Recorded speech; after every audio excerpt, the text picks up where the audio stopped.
Hey, health junkies! It's time for The Health Fix. Join your host, Dr. Jannine Krause, as she gives you a dose of what you need to know and do right now to take control of your health from the inside out, to rebel against aging, look damn good, fight stress, and laugh every day. Hello there, health junkies. Welcome to another episode of The Health Fix. I'm your host, Dr. Jannine Krause.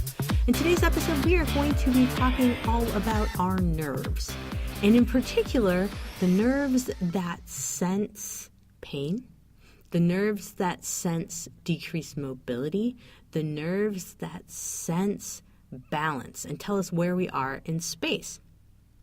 So what I've found in my practice is that over and over again, patients are confused about what to do in terms of keeping themselves healthy and keeping themselves mobile. Because I'll hear a lot of folks go, yeah, I played ball with my kids last night and oh, my arms are aching so terribly.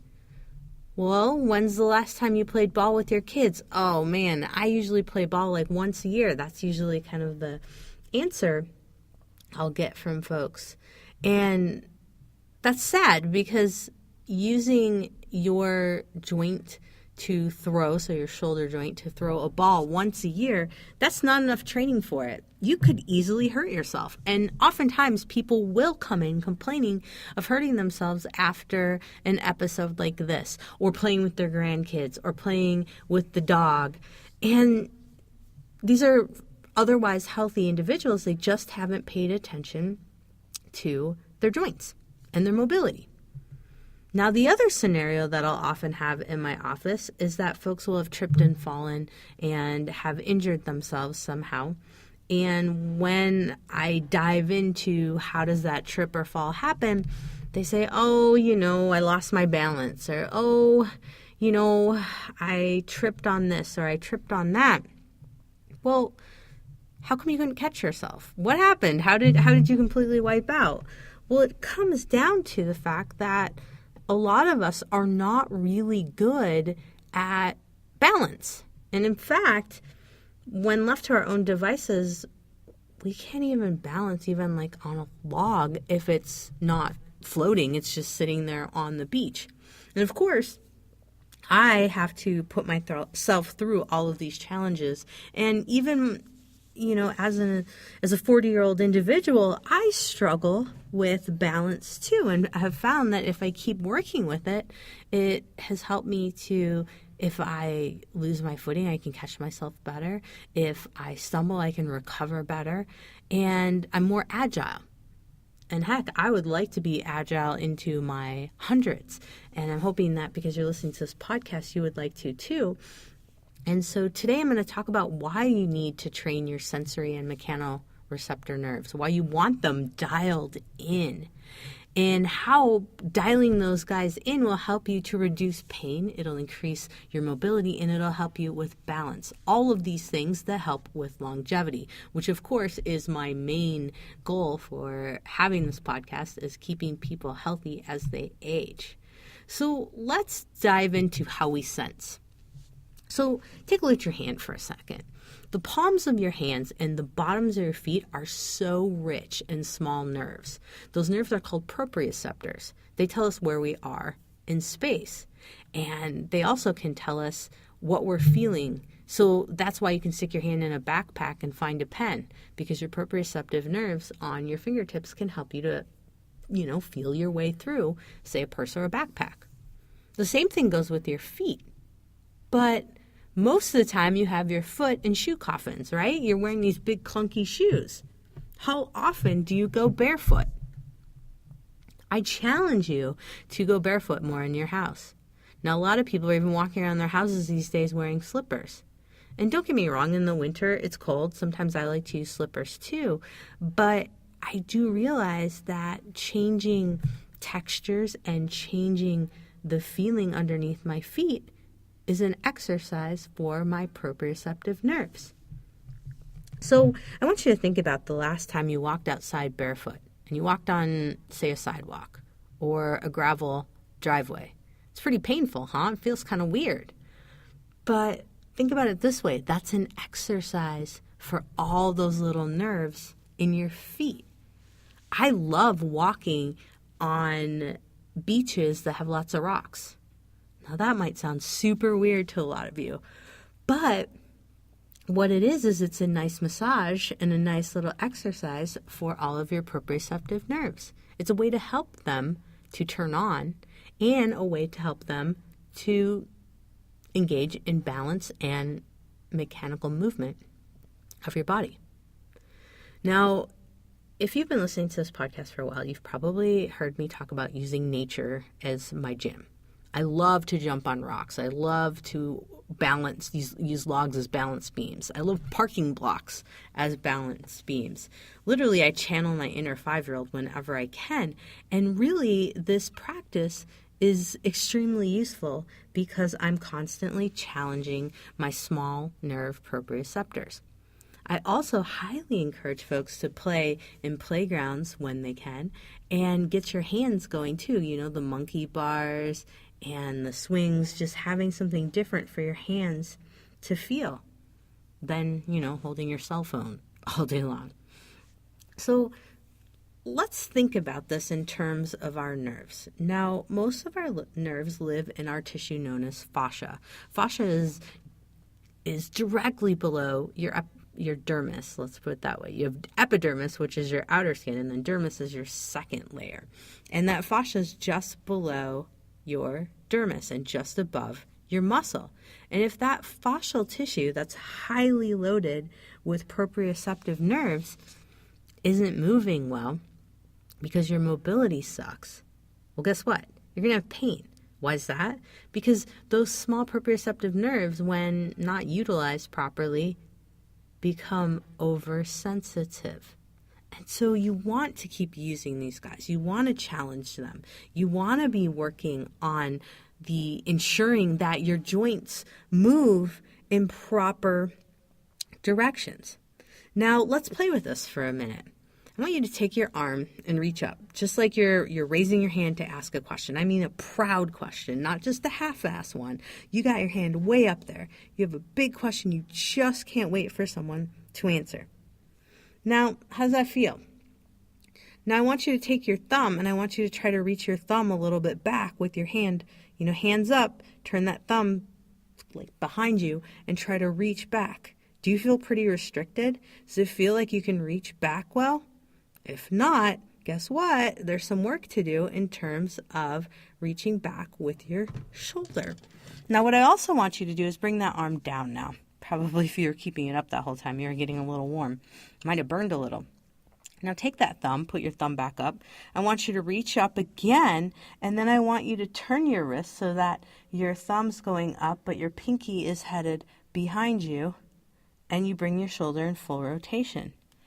Did that get wonky for anyone? Did you get hung up? Did you have pain? Did it feel tight?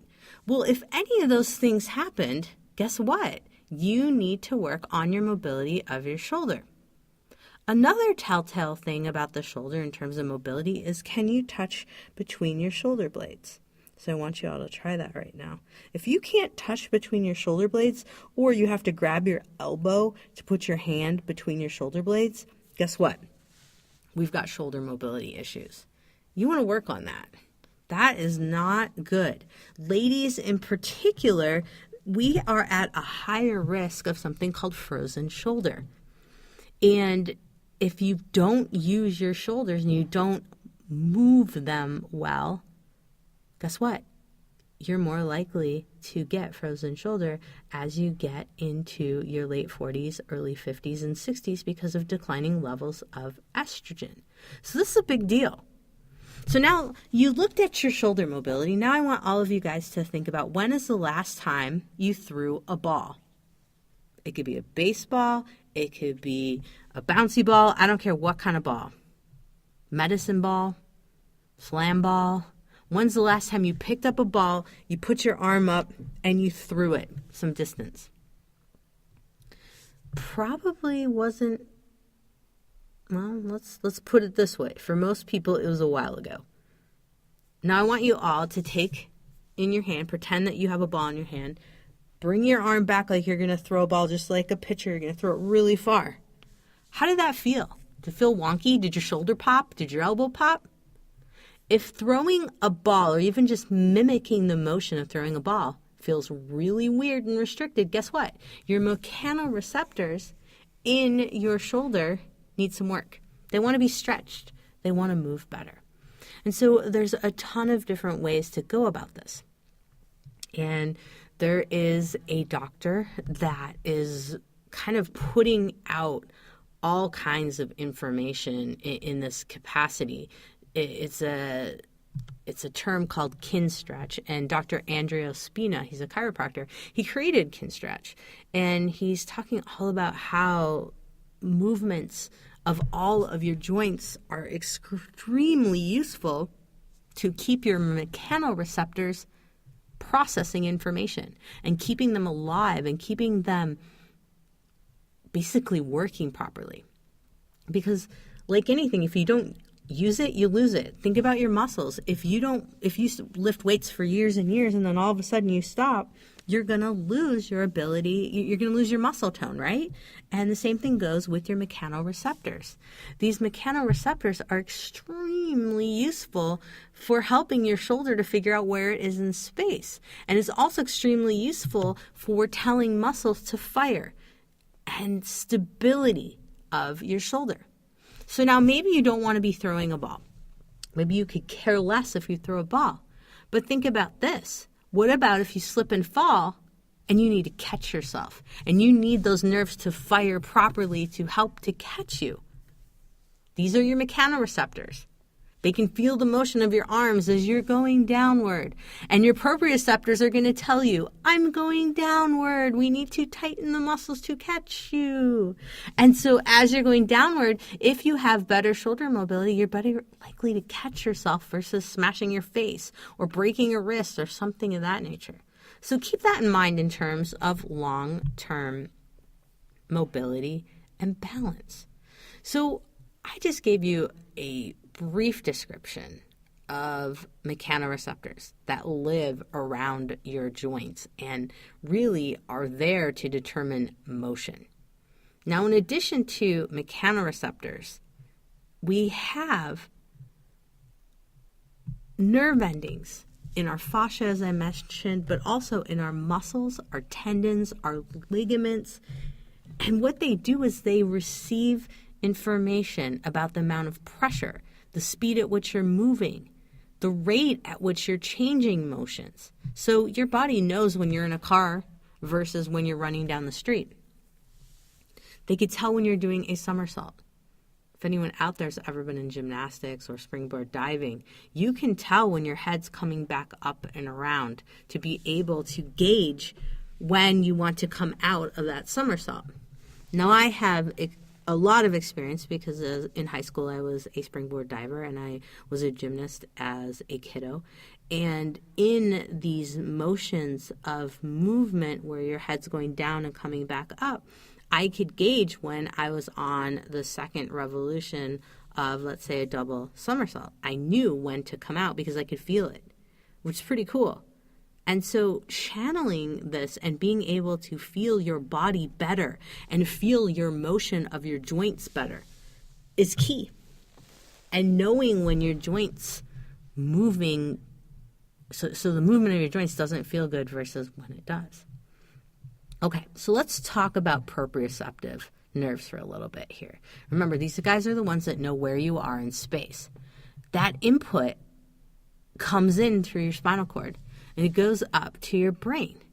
And it allows us to have a conscious and subconscious sense of where we are and how we're moving.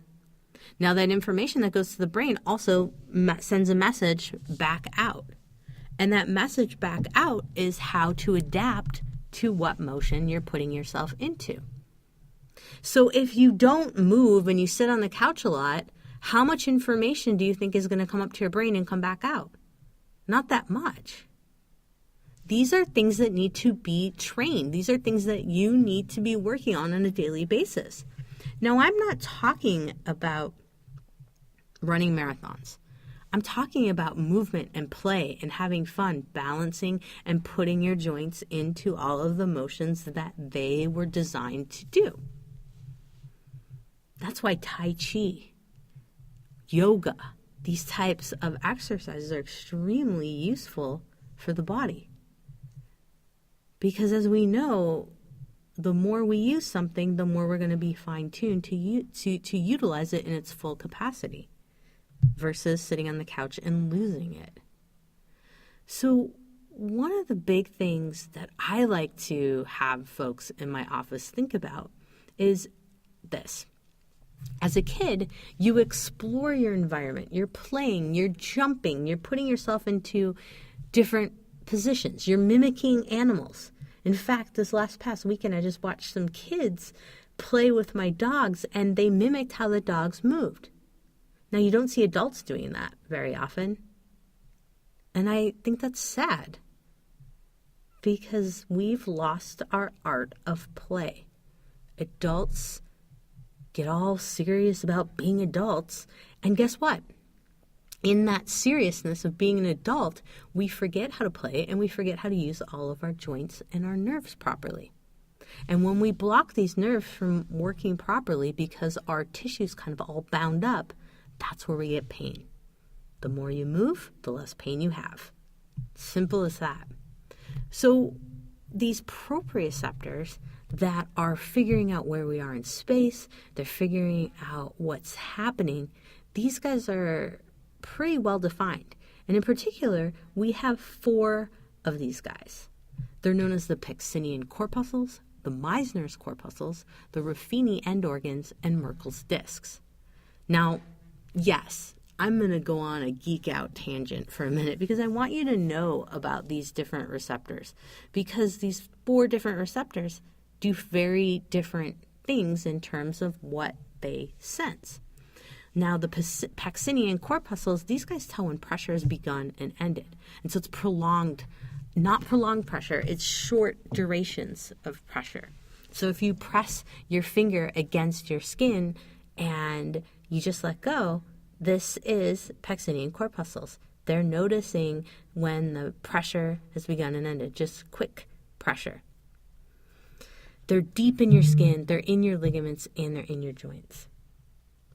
Now, Merkel's discs, these guys are ones that are in your epidermis. They're superficial guys. So these guys adapt slowly to pressure, and so they can record sustained pressure or something that's been on the skin for a while. So the longer that it's been on the skin, the more messages that go to the brain that go, there's something really happening here. We need to pay attention. Those are kind of cool. Now, Ruffini End Organs, or Ruffini Corpuscles, these guys are also in the superficial skin. They're in the superficial dermis, so that's your second layer of skin. And they are going to record vibration and pressure. So they can tell when there's motion. They're the ones that are going to keep you thinking you're still on a boat after you got off the boat. It's kind of cool. So those guys are much more detailed in terms of your receptors. And in particular, these guys help us to figure out where we are in space, but also pressure. Like I said before, they're also what tell us what's in a backpack when we can't see in the backpack and we're digging our hand in there looking for, say, a pen. Those pressures are familiar when we start to feel the pen and we kind of feel around it to know the difference between, say, a pen and a hairbrush.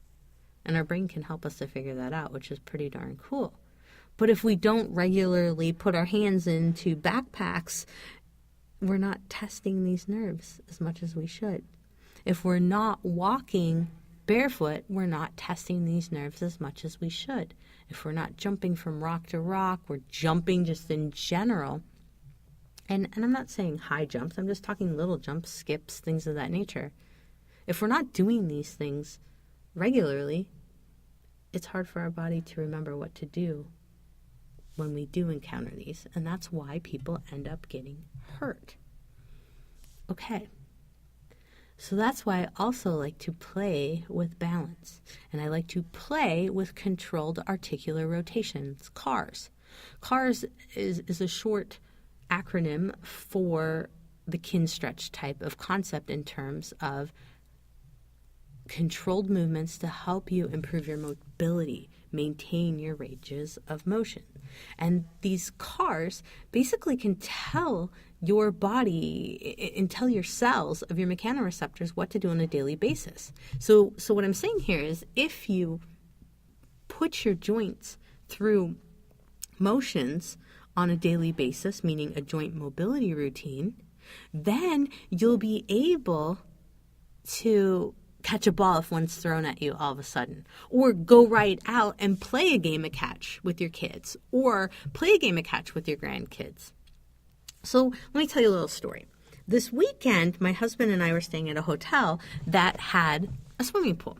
And if you've listened to any of my previous podcasts, you know that I like to play games with balls, like such as ball catch or ball toss. And really, it's because it's one of those things that help to maintain my shoulder mobility. Because as I mentioned before in this podcast, ladies in particular are at extreme risk of losing their shoulder mobility and ending up with frozen shoulder. Guys most commonly end up with rotator cuff tears. And a lot of us will think it's because of repeated use injury. No, it's usually one incident where these folks have not been putting their shoulders through proper ranges of motion, and then they go and work on their deck for like a week-long project. Then they tear their rotator cuff. Why? Because those muscles weren't ready for all that work. Their shoulder mobility was terrible prior to it, and they forced their body into something that it wasn't trained for. Think about that for a minute. How many times have you put yourself into a project where it literally kicked your butt and you ended up with like tendinitis for months later? I don't know how often this walks into my office where folks will not be putting themselves through mobility work. They might go to the gym every day, but they're hammering out workouts on the cardio machines or something. Or runners, for example, just running and not lifting or doing anything else. Not to knock on runners, but I was there once, so that's why I'm lecturing. But you've got folks who won't do anything to challenge their mobility and balance and then throw themselves into these ridiculous home projects and then wonder why they've got tendinitis for 6 months after that. You need to be training your body all the time to go through all these motions so that if you decide you want to put a fence in over a weekend, you can, and you won't suffer the consequences 8, 10, 12 months later. So hear me out here. My husband and I, like I said before, I went off on a tangent. We were playing ball in the pool. And we got into this competition with this ball that was kind of like it was a kid's ball, a lightweight kind of ball. We were playing like it was volleyball and knocking it back and forth to each other. And what we found is like we're hitting it and I'm like, wow, my shoulder is feeling a little stuck. And so I had to put my shoulder through a little bit of my mobility stuff, and then I was fine. And we ended up getting we had this competition where the ball couldn't hit the water. We had to keep it up in the air and keep it going. And we got to like 27 or something, and we were super proud of ourselves. But I did notice that I had been slacking on my shoulder mobility work because my shoulder, I had to stop before we went to our long run of 27 and work on that shoulder and get it back mobile. So these are things that even I think about and I love to play all the time, but I realize in the moment that, oh, wow, I'm hitting this ball and things feel restricted. I think a lot of us are so out of balance or maybe not tuned into our bodies that we might throw a ball for our dog to fetch and we don't even notice how stiff our shoulder felt in throwing that ball. And so what do? We just go, oh, well, we'll throw it again and it'll warm up. No. Work on that mobility. There are some great YouTube videos out there for helping with mobility.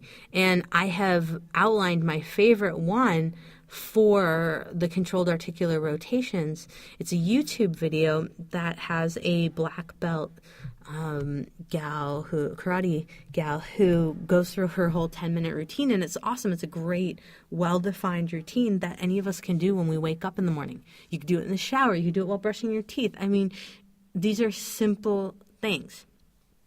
So maybe you might be thinking, well, I'm just an everyday Joe. Why would I go through a controlled articular rotation or kin stretch routine?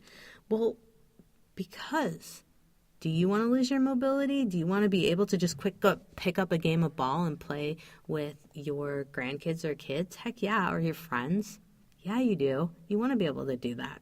And yes, Major League ball teams, all kinds of soccer teams, even the Chicago Cubs use the kin stretch program. And yes, they're major league players, but they need to be able to play at their peak performance.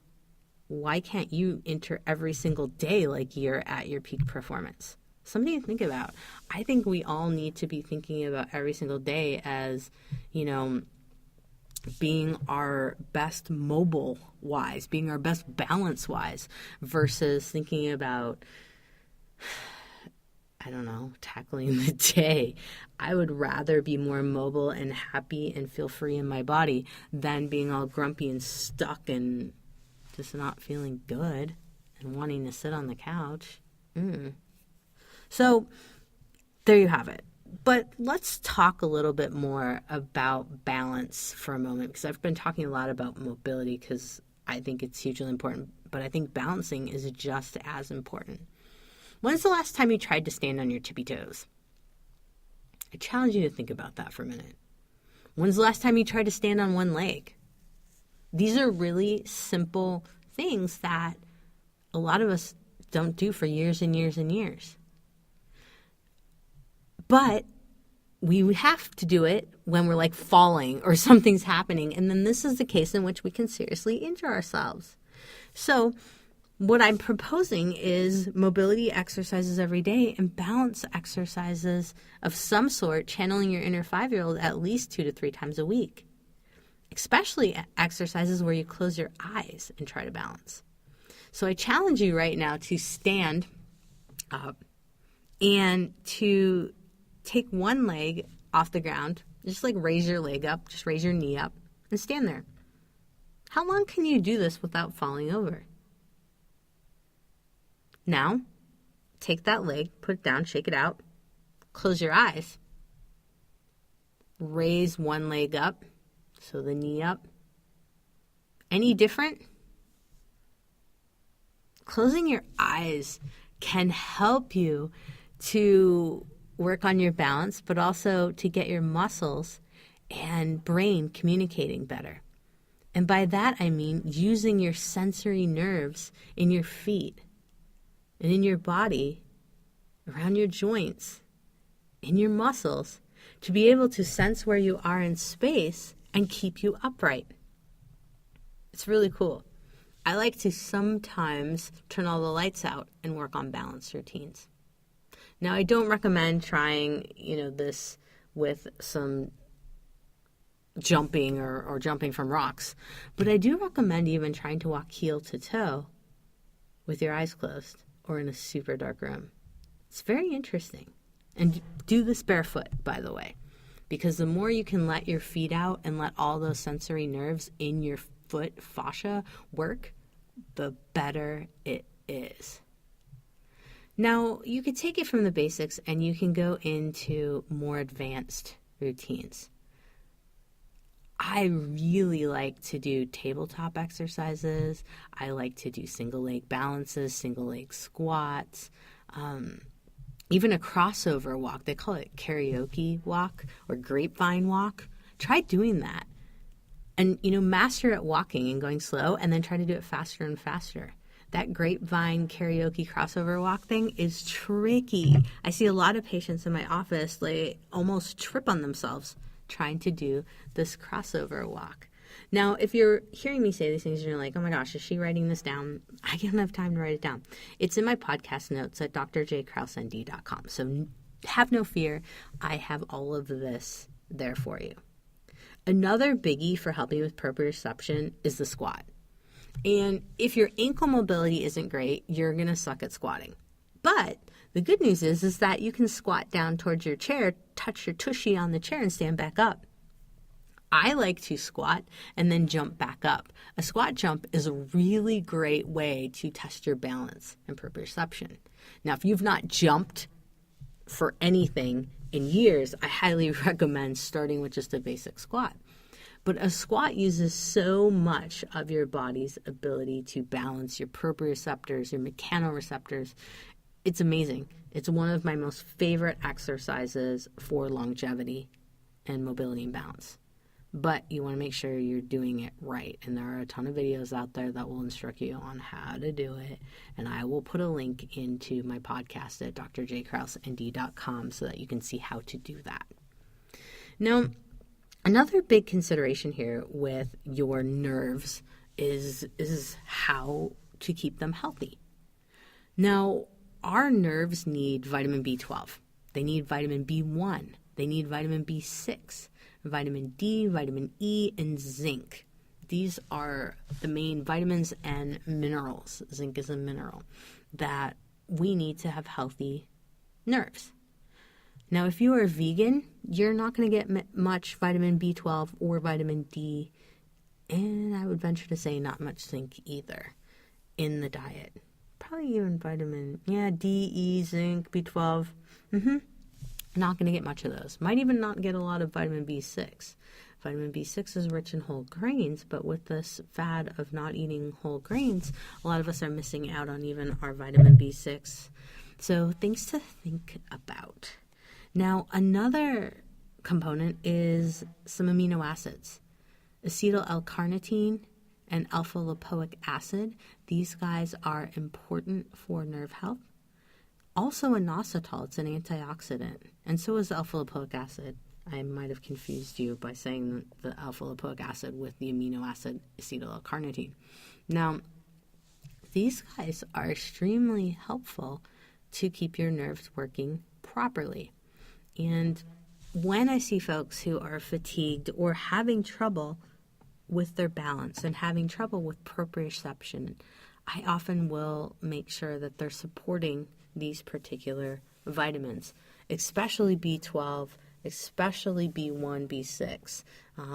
D, that comes from sunlight, but also I highly recommend getting your vitamin D in the winter, especially if you're in an area that's dark and gray. And let's face it, about 50% of the population have a genetic mutation where you don't absorb vitamin D from the environment, so from the sunlight. So keep that in mind. So these guys are important nutrients, and the amino acid acetyl L-carnitine is huge, and like I said before, the antioxidants and inositol like alpha-lipoic acid. And when I test these nutrients, alpha-lipoic acid oftentimes comes up low in folks. Zinc does too, B12 and B1 and B6. Heck, you know what? Pretty much all of these, when I look at them in patients, come up pretty low. And just as a side note, acetyl L-carnitine is also helpful in fat and carbohydrate metabolism. And our nerves are surrounded in fat. They need fat. So another reason why the acetyl L-carnitine is extremely useful, because I have a lot of people in my practice that I notice they might break down fats okay, but they don't absorb them into the cells and utilize them properly. And so acetyl L-carnitine is great for someone who's fatigued and has nerve issues. So something to think about. Now, I've mentioned the nerves. I've mentioned some of the exercises, and they're all going to be on my podcast notes at drjkrauseND.com. Now, one of my favorite items, let's put it this way, or tools for balance that I love to have in my house because I like to play at all times is the Bosu Ball, which stands for both sides utilized. It's kind of an interesting name, but I have a Bosu Ball, and it's one side's flat and the other side looks like a stability ball, so an exercise ball. rubber ball. And so you can use both sides of it, but I like to use the flat side and stand on the flat side and really work on just basic balance. And so if you've not seen a Bosu Ball, these have been around for quite some time now. But if you haven't seen one, I highly recommend just Googling it or go to my resources at drjkrausend.com and check it out.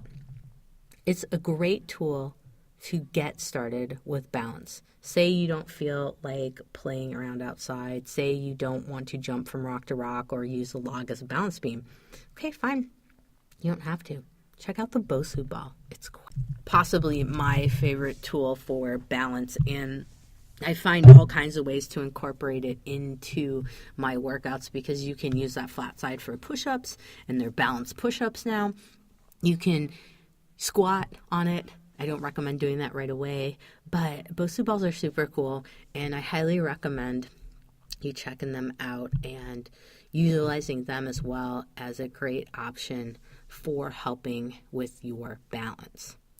So we've talked about proprioceptive nerves, mechanoreceptive nerves, and how you want to be working with these guys. You want to be training them day in, day out so that your balance is on point, so that your senses are on point, and your mobility is on point. Why? So that you can prevent yourself from falling, so you can prevent yourself from getting into a chronic pain situation. Or if you're in pain now, increasing your mobility and working on your balance can be extremely useful for getting you out of pain.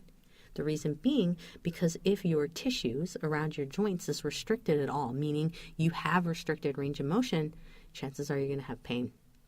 There's going to be muscles that are locking up because of this. You're going to be disengaging certain muscles and overengaging others, and it's going to create imbalances. So if you work on mobility and you work on balance and stability, guess what? You're going to have less pain, you're going to be more mobile, and you're going to be preventing injuries in the future.